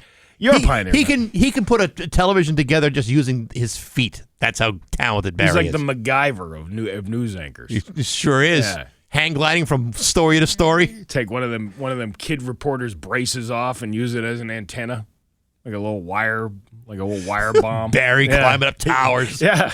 I can see that happening. Like King Kong, like swinging off the side, paragliding off the top of them. Your Pioneer Valley forecast today going to be cloudy with a high of 79. Tomorrow, sunny with a high of 66. It is 53 right now in downtown Springfield. I'm Steve Nagle, and that's the news on Rock 102. Oh, yeah. Need a new truck? Rock 102 Springfield's Classic Rock. It's 7:52 and Aerosmith with Bax and Nagle on Rock 102. Cloudy today with a high of 79. It is 53 right now in downtown Springfield. Hey, this is exciting. Tomorrow, Nate Costa is going to be joining us from the Springfield Thunderbirds. Believe it or not, the hockey season is right around the corner. We'll be talking to Nate about that tomorrow on the show. Really? That's what I understand. Yes. Tomorrow. Tomorrow? Yes, it is. It's Wednesday. Tomorrow's Wednesday. I don't know. I get mixed up with the days anymore. Well, yesterday was Monday. I know, but today is Tuesday. But you know when you're doing something almost every day, you tend to forget sometimes what day it is. I find that on vacation when I'm not doing things every day. Right. That's kind of strange. Reading this story, actually, I saw a video of this last night, which really triggered some PTSD in me. What was it? The Zipper ride. Do you know what the Zipper is? Have you ever seen the Zipper? Yeah, I've been on a the Zipper. Carnival. Yeah. You've been on it? I've been on the Zipper. It is terrifying. It's absolutely terrifying. Well, I don't have a problem with it. Well, the Zipper ride at an L.A. Carnival malfunctioned, trapping dozens of people inside. It happened during Family Fun Day. According to MSN, it happened at the Our Lady of Loretto High School in the Pico Union area. The Zipper is a very common ride you can find at most carnivals. Reports say some of the riders were stuck on the ride for up to an hour. That's not where you want to be. No. This is it's for those of you who don't know what the Zipper is, it's kind of like a Ferris wheel, but not really like a Ferris wheel. It's like a very phallic shape to it. Yep. And then that thing spins all the way around. Right. Now, also, it's like a track, like a tank track. Yes. Carrying all these little cages that also moves around simultaneously while the thing is spinning around. Then those cages that people are in are also spinning in all different directions. So you got, physics is like the gravity is taking you all different directions. Yeah, right. So if you've had a whole afternoon of eating funnel cakes or fried dough, this is where it's all coming up. Now, when I was 12 years old, yes, my mother took me to the Oswego County Fair in upstate New York, and I got on the Zipper. The Zipper. I was the only one on the ride. Now, it was an empty Zipper? Picture this tubby little fat kid. Oh, Mom gave me more tickets to go on the Zipper. Okay. Like a little fat kid. Are we talking about you? Walks past the smell of bourbon from the carny that is operating the ride, gets on one of the Zipper cages. I don't know if I'm talking about me. I'm just saying. Gets on one of these Zipper cages, right? Yeah. And then the carny starts the ride. And figuring that there are no other riders waiting to get on this ride, Carney decides, well, that kid sounds like he's having fun in there. Little fat kid being bounced around like a cue ball inside of a pool table, banging back and forth. Right. And then that little fat kid starts crying. That fat kid's you. Yeah. Okay. It is me. Yeah. Yeah. That little fat kid starts crying. Yeah. Because the ride's not stopping. And his head is banging up against the inside of the cage because the guy keeps letting the thing go and go and go. I don't know how long it was, but it was a lot longer than the 2 minutes that it usually is. He probably was laughing at the bottom of the ride, thinking, "Hey, this little fat kid is getting bounced around to the Zipper." And I got off. The guy finally stops the ride, and then I was like, "I want to get off," and he's like, "I thought you were saying go faster." and that scarred me. I never went back on the zipper. Never went back on the zipper? No. Do you have a problem with other kind of zippers? Sometimes I don't pull my fly up on purpose. But that's, again... Because it's a PTSD. Right. When somebody says, hey, Nagle, your fly's done. Yes. Do you realize what kind of tragedy I went through on a ride called the Zipper back in 1990-something? My fly isn't down because it's an accident. My fly is down as a trauma response. Yeah. So I can only imagine what these people went through. Well... The trauma that they... First of all, I don't trust carnival rides anymore. For all the accident videos that you see. I don't know, Steve. People say that, but whenever I've been to a carnival outside of the Big E, I always feel these rides are put together by trained professionals. But this particular ride, it didn't just stop. That's one thing. If the thing just stops, all right, yes, that's kind of concerning. But nobody, there's no pieces flying or anything. This whole cage from one section flipped down onto another cage. Yep. It came off the track. One of the carriages, falls to the ground. That's a little concerning. A good a good ratchet set would probably have been all that thing needs. A good socket wrench would have been enough. Yeah, would have been enough. Then you wouldn't have the zipper all busted up like this. My heart goes out to the people who were on the little fat kid in me. That my empathy extends to those people that were on that ride yesterday. Well, I hope you're going to be okay. Do you need like a Xanax or some no, sort of I'm okay now. anti-anxiety med or something? I'm okay now. I'm okay. Maybe an Ativan. Smart. Glass of wine. 2. The whole bottle. The whole bottle. It's 7:58 or Rock 102. To Springfield's Classic Rock. It's 8:13 and Queen with Bax and Nagle on Rock 102. It's going to be cloudy today with a high of 73. It is 55 right now in downtown Springfield. Let's see. A little bit later on, I'm going to give away some tickets to a great show that's coming up at Vanish Valley in Ludlow on Friday. Tell you all of the details about seeing Thomas Walsh live at Vanish Valley from Raspberries Records. Give you all the details a little bit later on this hour. Well, that's gonna be fun. Yeah, actually, it will, because Thomas is absolutely brilliant, and I can't wait to go. It sounds like you're really excited about it. I am almost as excited about that as what I picked up yesterday. What did you pick up yesterday?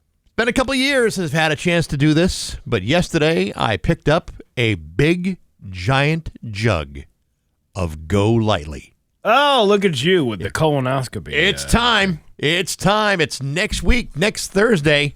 I am ready to launch. Wow. So I get a day off then. You do. Yeah, how about that? Yeah, Thank you. yeah. So I'm wicked excited. Because last time I did it, I got the two little jugs. Yeah, the little tiny ones. I was going to ask you about that because I saw your video and I'm like, wait a minute. You were the one that told me about getting the small one versus the big Go Lightly thing. It's weird. I mean, I've known people that have been told, hey, get the, where the doctors have said, we're going to suggest you get the Miralax over the counter. Right. And 2 big packages of that, you'll be ripping in no time at all. As opposed to drinking a whole gallon of whatever that is. It's the lemon lime sludge. Yeah, but I liked the 2 little jars. That was like boom, boom, and you're ready to go.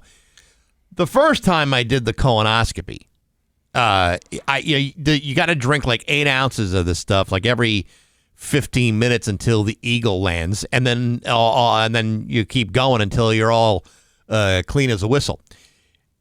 The first time I did it, I had the big giant jug, and it didn't start working until I had practically emptied the entire jug.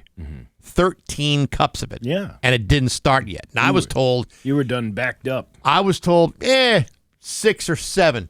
Most you'll need, and it'll start working. It took 13. Yeah, well, sometimes it takes a little extra roto-rootin' in there. I just needed that extra push, needed a little bit more time, and all of a sudden, it's like I gave birth, is what happened.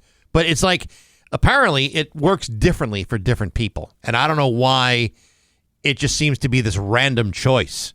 Don't you think if you're going through this, you should have a choice of what kind of method you go through. So you didn't ask about it, or they just didn't offer I had the date, Yeah. and then I got the notification from CVS that it was ready. Can't you call and say, hey, what about the 2 small bottles? Remember, that was better last time. I'll gladly bring this Go Lightly back. I don't know if I have that option, but you know what? I'll play along. I'll play along with their little game. You know, this is the way they want to do it. Fine. I'll go ahead and make this my prep of choice. But I don't. I would prefer the easy way out. I like the simple, kind of joyful way of like 2 quick sips and you're done, as opposed to walking around with a whole gallon of toxic sludge, lemon lime flavored in your system for a couple hours. That took a little bit of doing. This person is saying take the pills for the colonoscopy. Yeah, see, that's like the Miralax thing. You take the pills and you launch, but then all of a sudden, I think every doctor's got a different way of doing it. Here's the thing I don't get: it's the same doctor that's performed this two other times, and the prep is different every time. So why don't you just call and say, why don't you give me the other one? It's a lot easier to do the other one. I probably could, but here's the thing: have you ever tried calling a CVS? You don't have to call a CVS. You call the doctor's office and you tell them, hey, you prescribed me Go Lightly last time you did me Miralax. Mm-hmm. You're going right to the drug dealer. You got to go to the mule first.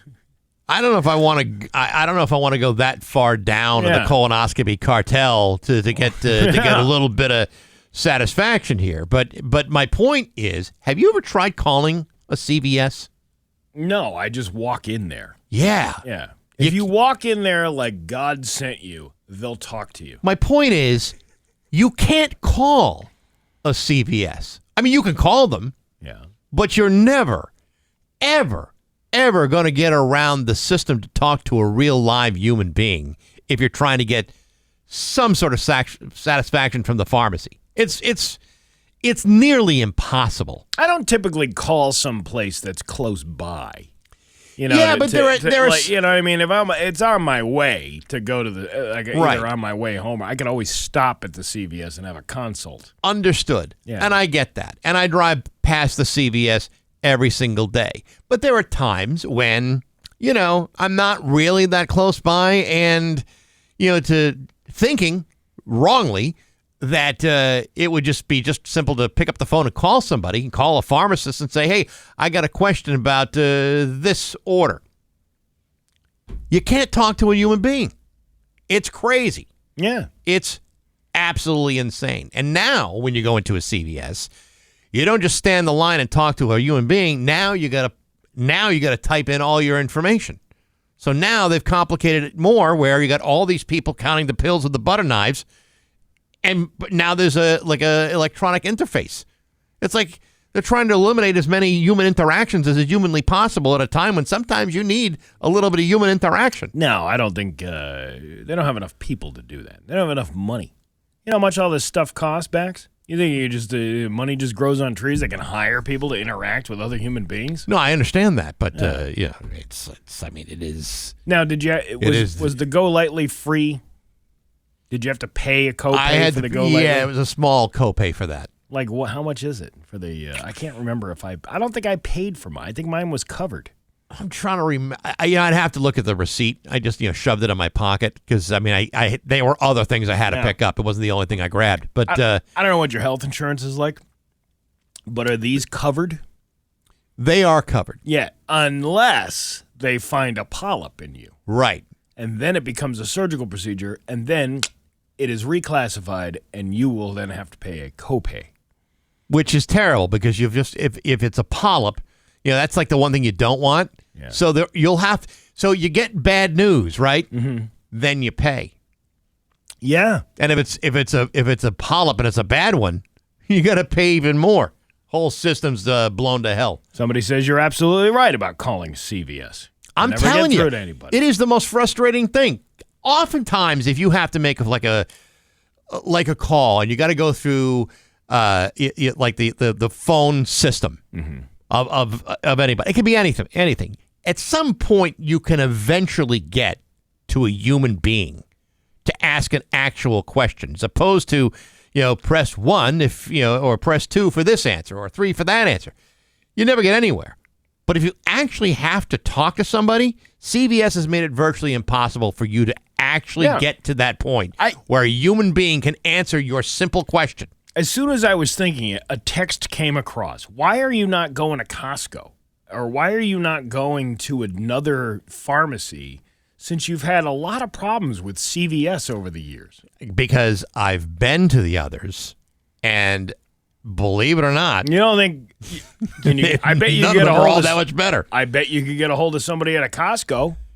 Yeah, you can get a hold of somebody at Costco, but to be honest, a Costco's a little bit out of my way. That's not that much further than driving past CVS every day. There was one right in Enfield here. You can go to the Enfield Costco. Kind of out of my way. What about a Walgreens? There's got to be a Walgreens or a Rite Aid. doesn't really operate any better. How do you know? Because I've dealt with all of them. Yeah, and it's like they've just made it impossible. You've got to. Never mind me. If you're like an elderly person, you got a problem with one of your medications or a question. You either got to contact your doctor through the portal, or you got to go through this winding monkey fist of voicemail texts. It's a nightmare. Somebody said call Rock 102 instead. The same 4 guys get through every week. Listen, if Macadamian or Vince the plumber can help me with my medications, things might go a little bit easier. Yeah, I think you should just switch pharmacies. I think you're making it a little too hard on yourself. It's not about switching the pharmacies. They're all operating under new systems and new guidelines, and it's impossible. Well, you know what? I'm going to switch over to Walgreens, and I'll let you know how the operation works. Yeah, you go right ahead. And I'm sure that the next time you have a question about a prescription, you'll get the same kind of monkey fist of nonsense that I got.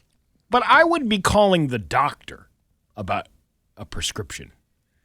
Yeah, but you're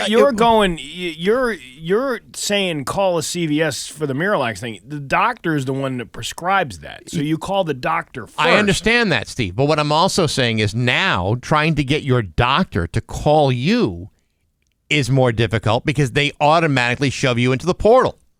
And sometimes a doctor will respond to the portal, but sometimes a doctor will not.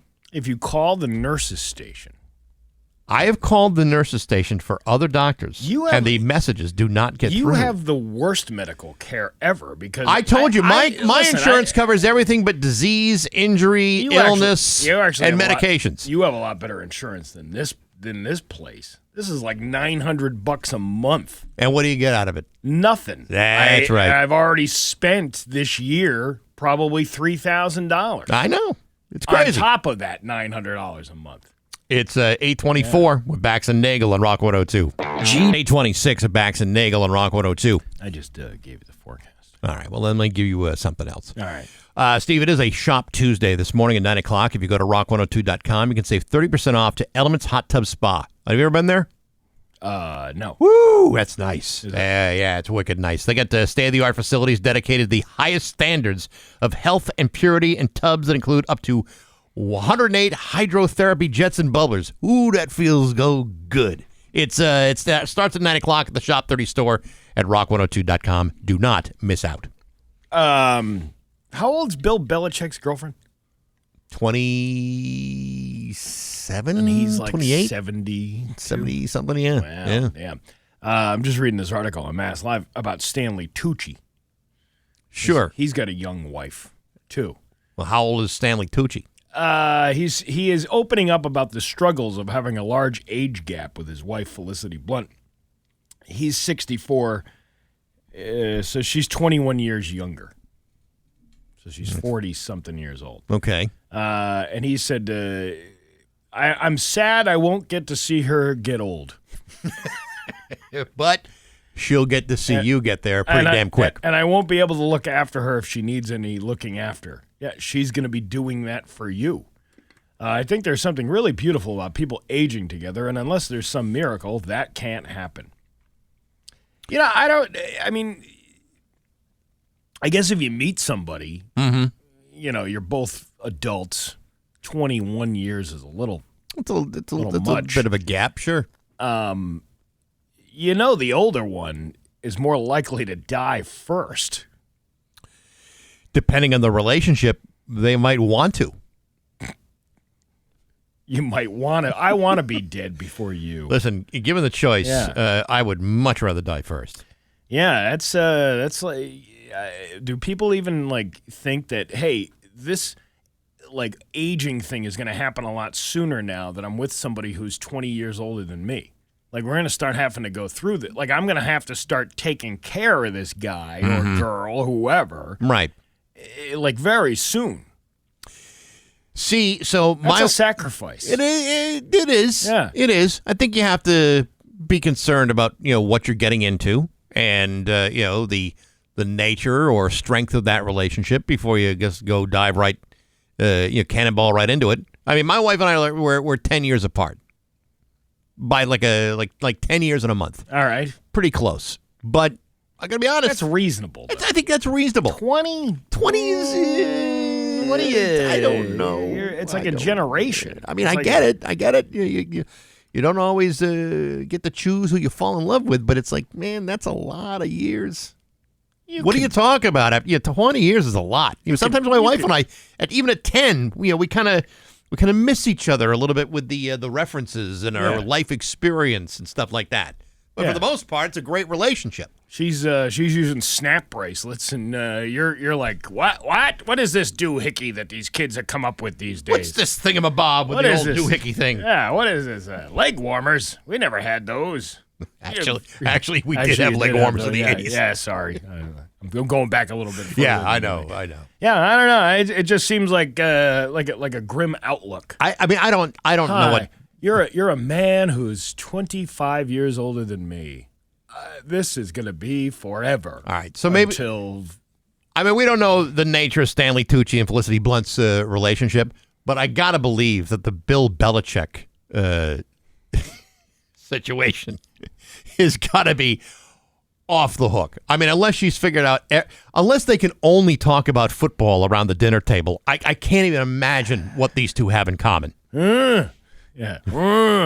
Honey, don't fall asleep again watching Matlock. He's making all those noises like the old guy noise, and she's just sitting there like on Snapchat, like doing God knows what.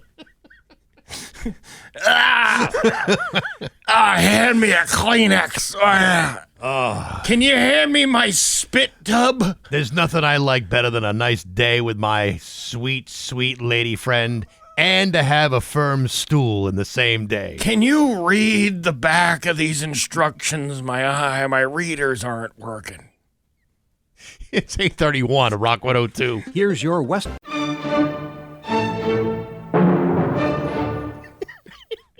It's 8:33 with Bax and Nagle at Rock 102. It's time for news. Here's local radio icon Steve Nagle. We're disgusting. We are unbelievable.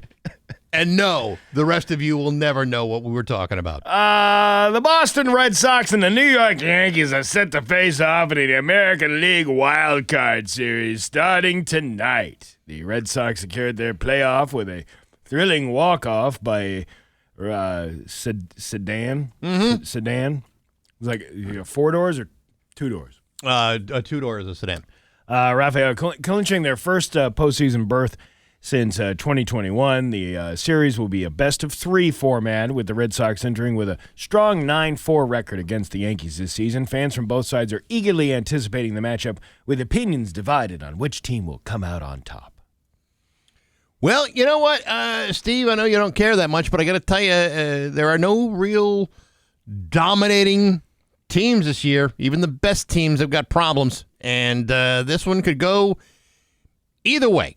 Yeah, I already told you earlier about my the whole extra wild cards. There's more wild cards than there ever have been. Well, there's 3 wild card teams per league. So American League's got 3. There used to be 1.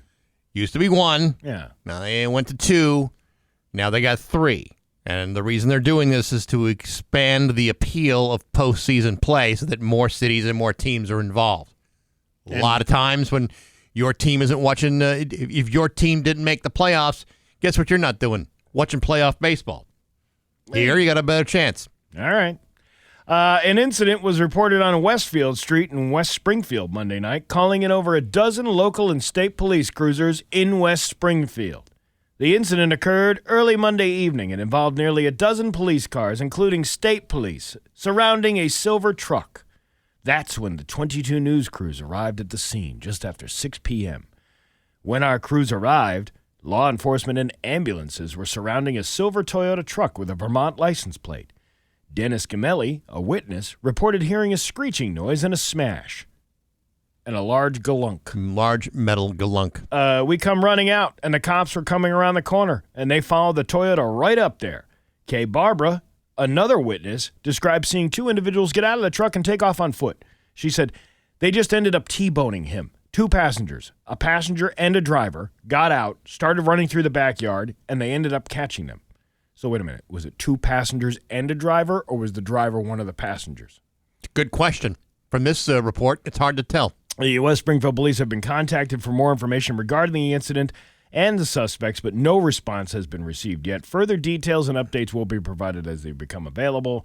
All facts in this report were gathered by journalists employed by WWLP. Artificial intelligence tools were used to reformat a broadcast script into a news article for our website. This report was edited and fact-checked by WWLP staff before being published. Wait a minute. It was one thing when they were trying to figure out the approximate number of people that were showing up to the Big E, but now they're doing this to all their stories? It's every story. I don't know how long this has been going on. I just noticed it today. This could have been going on for months, and I just happened to pick it up. Because this is the first time I'm hearing of a disclaimer that said that AI helped us write things because none of us are capable of doing it on our own. Yeah. I don't know. You said it yourself, and I agree with this, that the amount of time it takes to plug in the information about a particular story, you could have also written the entire story by then. I mean, it's a tool, but don't you? Yeah, well, so am I. Yeah, I know. Yeah. But still. I know. It doesn't make any sense. An individual attempted to use stolen credit and debit cards at the Sturbridge Walmart on Saturday. You son of a bitch. How dare you? This is the kind of activity that's going to tear Walmart down. The suspect entered the Walmart on Charlton Road at 8:55 a.m. after allegedly breaking into a motor vehicle at Wells State Park to obtain the cards. Police are seeking the public's assistance in identifying the individual involved in the incident. They have the picture up on 22. Authorities are urging anyone who recognizes the suspect to come forward. Ooh, that's gross. And as the investigation continues, to identify the individual responsible for the crime. All facts in this report were gathered by journalists employed by WWLP. Artificial intelligence tools were used to reformat from a broadcast script into a news article for our website. This report was edited and fact-checked by WWLP staff before being published. Okay. All right. Well, at least they're fact-checking the fact-checkers. Two suspects from Bradford, Vermont were captured in Massachusetts on Monday following a road rage incident in South Reigate, Vermont that led to gunfire.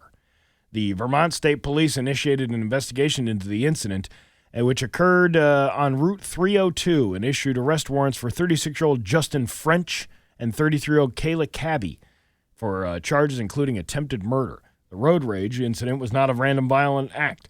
It was involving individuals who knew each other. The investigation is being conducted by detectives from the Vermont State Police Criminal Division. French and Cabby were considered armed and dangerous with ties to several counties in Vermont and New Hampshire. Authorities advised the public not to approach them, but to report any sightings to police. Throughout the day on Tuesday, this is last week because today is Tuesday, so it's not throughout this day. Law enforcement agencies worked to locate the suspects after they were spotted in southeastern Vermont, leading to their eventual capture in Massachusetts. It is not known where in Massachusetts they were captured. Well, it's a big state. Well, Could be anywhere. All facts in this report are gathered by journalists employed by WWLP. Artificial intelligence tools were used to reformat the broadcast script into a news article for the website. This report was edited and fact-checked by WWLP staff before being published. You know, having spent a good deal of time in Vermont over the last couple of years, Oh, yeah. I can understand why there would be road rage incidents in Vermont when there's so much rage in Vermont for people that aren't even in their cars yet. That is true. Like there's something about some folks in Vermont where they're just angry and hostile and bitter all day long. They don't even need to have licenses. They're just yelling stuff out on the street. I'm telling you, they're out there. Yeah. Are you a Nope. Are you a teabagger? Are you asking me if I like tea or do I like to get down in a certain position? No, I'm asking about you riding public transportation in Europe. Oh, no. In Europe. No, I've never been to Europe. The platform flashes on the screen Euston Station, but you've no need to join the stampede to get on the train. You've reserved your seat. But when you make it to your coach, someone is already sitting in the very spot you should be enjoying. Then they refuse to move. This oncoming behavior isn't new, but Metro, this is in the UK, has given it a name, teabagging. Interesting. It's an abbreviated term for ticket baggers who are rife on cross-country trains and opt to sit in a reserved seat, sometimes even despite other seating options being available to them. And everybody has a problem with these people. One train traveler, Lydia Wilson, took to TikTok to share her frustration with these inconsiderate passengers in a video that nearly hit 400,000 views. Are they aware that there are multiple definitions for teabagger? I don't know. It was kind of like when the Connecticut DOT came out with their mascot, the cone, the traffic cone, that was shaped like a giant penis. Yeah. Well, I mean, you'd like to think. Did anybody not see that before they said, hey, let's go debut this at a press conference with the governor? You know, whenever I see something that is not a penis, but yet shaped like a penis, I laugh and laugh and laugh. Because deep inside, I'm still that 15-year-old boy that laughs at farts. Yeah. Right. And so, if I saw something that looked like a penis, I would identify it right away. Say, hey, that's a penis. that looks like a penis. Look at that. And I would think that anything that slipped through the cracks would somebody must have been able to identify it as well. Well, they're trying to take action against these people who are taking up the seats that don't have the ticket, the reserve ticket. It's not that they're non-paying customers. They paid to get on the train. Yes. For general seating, not in Right. the reserve spot, where they're just really just train buffs who want to sit there and enjoy all the things that the train has to offer. Yeah. That is kind of strange, don't you think? I guess so. Your Pioneer Valley forecast today is going to be, sunny to start, then cloudy this afternoon with a high of 79. Tomorrow, sunny with a high of 66. It is 56 right now in downtown Springfield. I'm Steve Nagle, and that's the news on Rock 102. Oh, yeah. Fall's a great. Rock 102, Springfield's Classic Rock. It's 8:49 and Alice in Chains with Bax and Nagle on Rock 102. It's going to be a mix of sun and clouds today with a high of 79. It is 56 right now in downtown Springfield. Tomorrow on the show, Nate Costa from the Springfield Thunderbirds will be joining us. Hockey season is right around the corner, and we'll talk about all of it with Nate tomorrow after 8 o'clock. Talk about that new thing they got down there, a little space. That Yeah. they can, have the little block parties for and stuff. Got a lot of potential by the. By the way, we all parked in the new parking lot, the new parking garage. I got to tell you, I thought it was a very nice garage. I feel like you're in a different city. Well, considering how the old parking garage made you feel like you were in war-torn Beirut in the 70s, yeah, it's a major step up. Somebody was saying the other night, in a really, when you get a different view or perspective of Springfield, as opposed to like driving up 91 or even on the top of the hill on the other side, like looking down at the city, like that's usually the two views that most people get of Springfield. But then on the top of the Marriott, the courtyard up there, on the top of the Marriott in downtown Springfield, it's this beautiful view of Tower Square. Right. It's just a weird view of it because and it looks like you're in a different place almost. Because you're just seeing it from a different angle. Do you ever go to the Mayflower Marathon?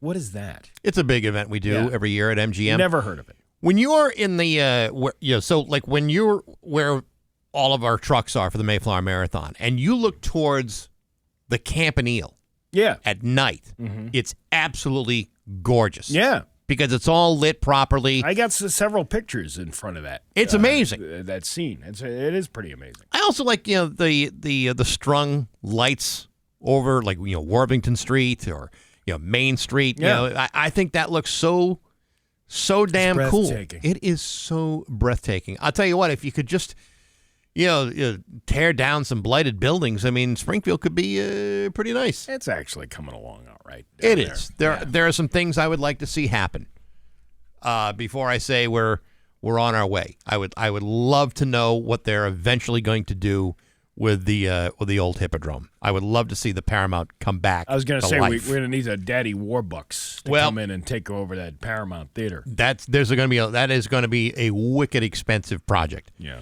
But everything they did around Court Square, the apartments over there, Court Square's been kind of renovated and updated. Looks terrific. I don't know, man. That whole area, really nice. Looking pretty good.